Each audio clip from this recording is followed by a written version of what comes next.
সাভারে দেশীয় অস্ত্রসহ কুখ্যাত ছিনতাইকারী চক্রের ৫ সদস্যকে আটক করেছে যৌথ বাহিনী।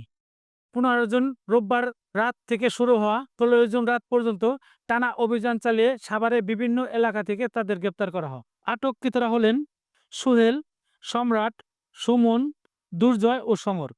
তাদের বিরুদ্ধে দীর্ঘদিন ধরে ঢাকা-আরিচা মহাসড়কের সাভার থেকে নবীনগর পর্যন্ত অংশে যাত্রীদের জিম্মি করে ছিনতাই করার একাধিক অভিযোগ রয়েছে। যৌথ বাহিনীর সদস্যরা জানান, গ্রেপ্তার হওয়া চক্রটি প্রতিদিন মহাসড়কের বিভিন্ন পয়েন্টে উৎপেতে থেকে দেশীয় অস্ত্রের মুখে যাত্রীদের কাছ থেকে মোবাইল ফোন, নগদ টাকা ও মূল্যবান জিনিসপত্র ছিনিয়ে নিত।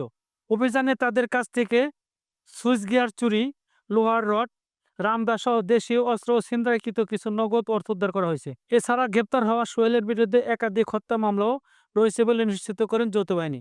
এ অভিযানে ৯ম পদাধিকার ডিভিশনের ৮১ পদাধিকার ব্রিগেডের অধীনস্থ ২৭ ইস্ট বেঙ্গল রেজিমেন্টের অধিনায়ক lieutenant colonel Asif Rahman, major Mohammad Salauddin, captain Shami ও আশুলিয়া থানার একাধিক পুলিশ সদস্য অংশ নেয়। অভিযান শেষে গ্রেপ্তারকৃতদের আশুলিয়া থানার পুলিশের কাছে হস্তান্তর করা হয়। যৌথ বাহিনীর পক্ষ থেকে জানানো হয়, যাত্রীদের নিরাপত্তা নিশ্চিত করতে ঢাকা-আরিচা মহাসড়কে নিয়মিতভাবে নিরাপত্তা জোরদার করা হয়েছে।